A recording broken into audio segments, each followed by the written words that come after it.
Technology of Information. I want to give you a brief overview of the course and talk a little bit about the course syllabus and course policies.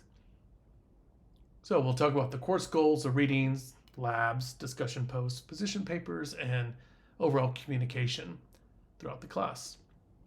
A little bit about me. I'm an associate professor here at Queens College in GSLAS. I came over here from Rutgers University in 2016 out of New Jersey. I received my PhD from the iSchool, the School of Information at the University of Texas in Austin back in 2009. I primarily study the information worlds of BIPOC youth. I'm interested in how people use, really figuring out what their information world is. Is it through cell phones? Is it through books? Is it through a school library? Is it a public library? Do libraries even exist in this information world? And even within that, I also study subcultures within information world. So I did quite a few studies on punk rock subcultures and their use of information for underground shows. I've studied all kinds of BIPOC youth with Mexican American students in their high school libraries. Also looking at undergraduate BIPOC youth and how they use their information to build their worlds while they attend school and college. So I'm also the founder of the iSchool, or co-founder of the iSchool's Inclusion Institute. This is a program that I've been running since 2010 where I take 25 undergraduates and run a national research lab. So every summer I bring them to the either University of Texas or to University of Pittsburgh. And I set up a 4-week camp where I live in the dorms, a live-learn model with the students, and teach them about careers in information science and library and information science as well. And I've been doing that, had 11 cohorts now with 25 each. So about 250 students have gone through the program. There's a 98% retention rate. Once they join the program, they continue on with the program, and 98% of them as well have gone on to receive their master's degrees either in library science or information science. And several have become PhD students now. They're working in PhDs or are already faculty. So it's a program I've been running that's sponsored by the Andrew Mellon Foundation. It's one of the prides of my career is that program I've been running. I also have some current projects I work on. One of them is a national forum on integrating computational thinking into library and information science youth courses. It's a grant through the Institute of Museum and Library Services for $150,000. So I have another program called Diversity by Design, Scaling and Fostering Diverse and Inclusive Intergenerational Communities of Practice. That's also through the Institute of Museum and Library Services. That's for $390,000. And I have a project here at Queens College, interdisciplinary design program incorporating design make play methods in undergraduate general ed, and that's for $1.5 million through the National Science Foundation. Now the reason I bring these up is all of these programs that I'm running and research projects are integrated into this class. So we'll be reading about design make play. We'll be talking about diverse communities and especially computational thinking. So these are all areas that we'll be talking about in the class, and just so you know that I'm getting my expertise from my work in the field and through different grant projects that I work on.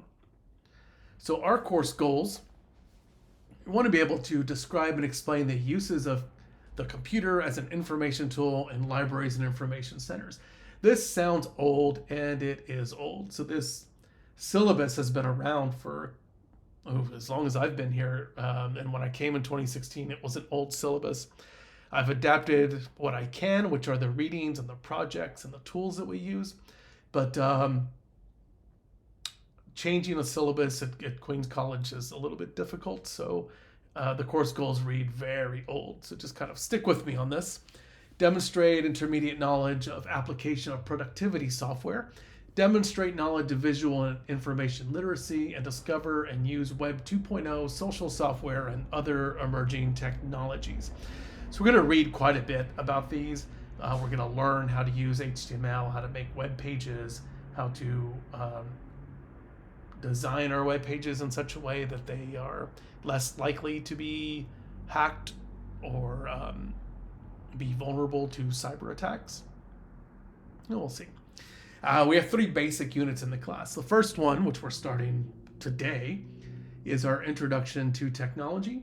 And here I just want to give you different views and lenses of which to look through technology. One of those will be social informatics. Another will be kind of the social construction of technology. And also just looking at it as a form of evolution, right? Different paradigm shifts as we've moved from the agricultural to the modern to the information society right now. So just different lenses to put on, and we'll be analyzing news articles and magazine articles, blog posts, as well as a couple of book chapters, just to look at how technology has been presented to us in different time frames. So we'll start off with an essay from 1998 and then look at some news articles and magazine articles from 2010, 2015, 2017, just to see how some of the technologies that we've been exposed to, what we were promised, and then what actually happened. So we want to keep that in mind with tech, that there's always this promise of tech, and most of the tech never, or the technology forecasts never actually come through. So I want to really give you that lens.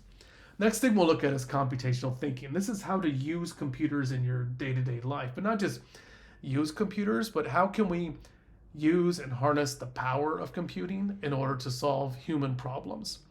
So if any of you have used a voice assistant like Alexa or Siri, you've probably been through this 100 times, or you're asking Siri or Alexa to do something for you, and they end up doing something else, so they don't give you the request that you want.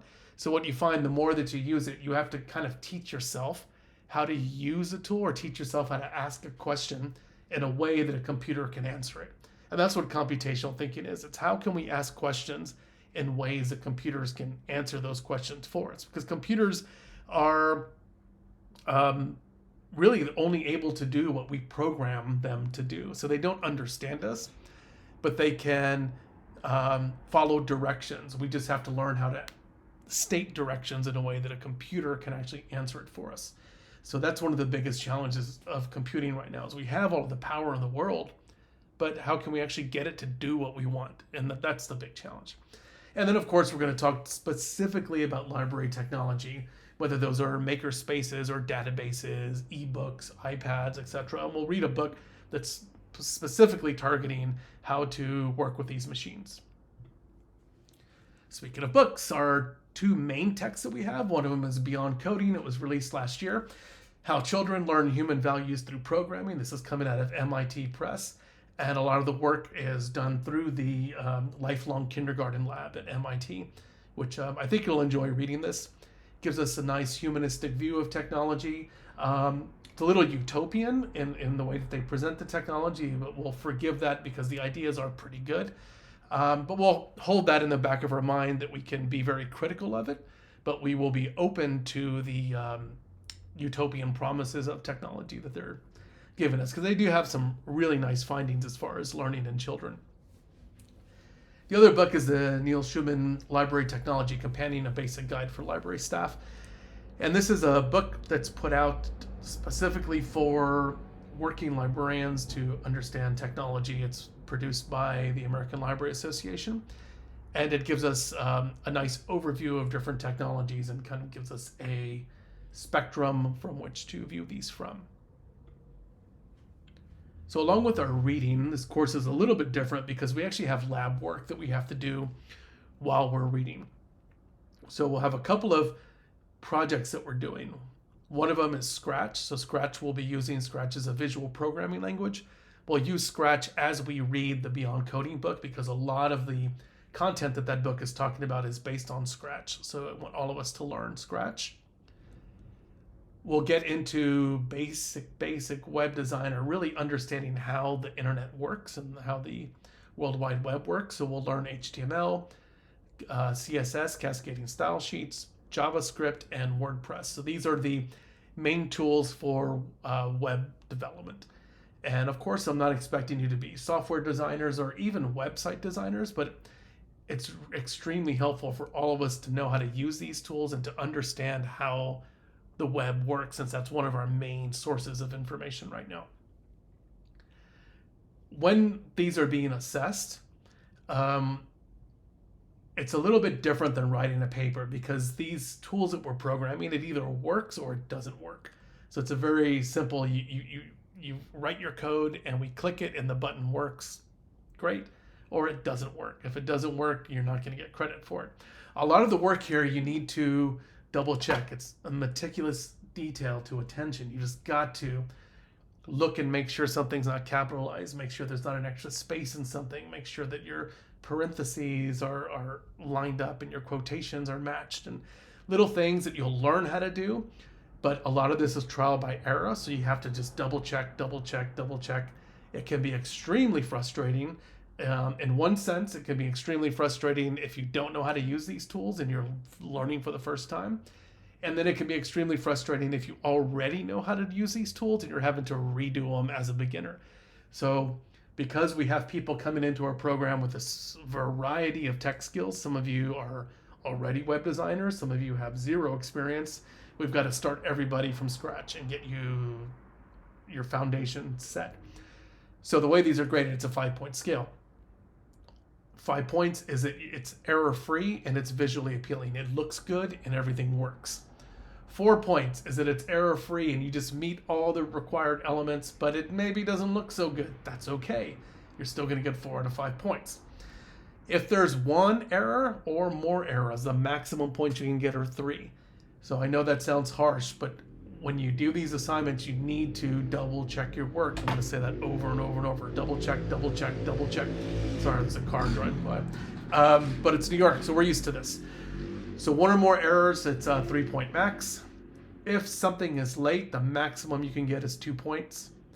And if you have no submission or you post a link into the discussion board for us to access and the link is broken, you get a 0 because you didn't double check your work. You have to double check your work. I'm just going to say that over and over and over. All of these projects are designed for kids to make. So you should be able to do all of these. A big part of the class is to learn how to learn about technology. So I'm not going to give you step-by-step instructions on how to code a website. I'm going to send you videos and give you an assignment to kind of figure out on your own, because that's how technology works and that's the best way to learn about tech. Learn how to learn about technology. You got to be metacognitively aware, because the tools are always going to change. And me teaching you how to write HTML step by step isn't going to teach you how to think about technology 10 years from now. But you learning how to learn about it is going to make sure that no matter what the technology is and how it changes, you will always know how to figure it out and how to find your own, whether you need a tutorial or anything else. So use YouTube, use TikTok, use Instagram if you need to find a tutorial on how to do something. But I'm not going to give you step-by-step instructions, and that's purposeful, because you can't learn this stuff by following a map. You need to just kind of learn it by doing it and try, fail, and eventually get it. Remember, failing at a project isn't a bad thing. It's part of learning. So failing leads to success. So you'll have 2 position papers throughout the semester. And these position papers are reflective by nature. And I want you to relate course readings to your own experiences, to current events, and to trends that are maybe happening right now that weren't happening as I'm designing the class in January. So that's one of the cool things with technology, is that there's always going to be something popping up that we weren't expecting during the semester. So maybe you want to write about that, or write about something that's happening in your place of work, or maybe something just happened to me. My mom just bought an iPhone, and that's something that I would love to write my reflective essay about, because I can relate it to social informatics and to social construction of technology and all these technology views that we have. My mom and her new iPhone are a perfect match for this type of thing. So something like that may happen with you that you can write about. Just relate it to the readings, show me that you're reading, connect it to the discussions, etc.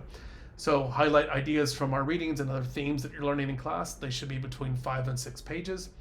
You need to have a bibliography at the end. You should use APA style, which includes a cover sheet.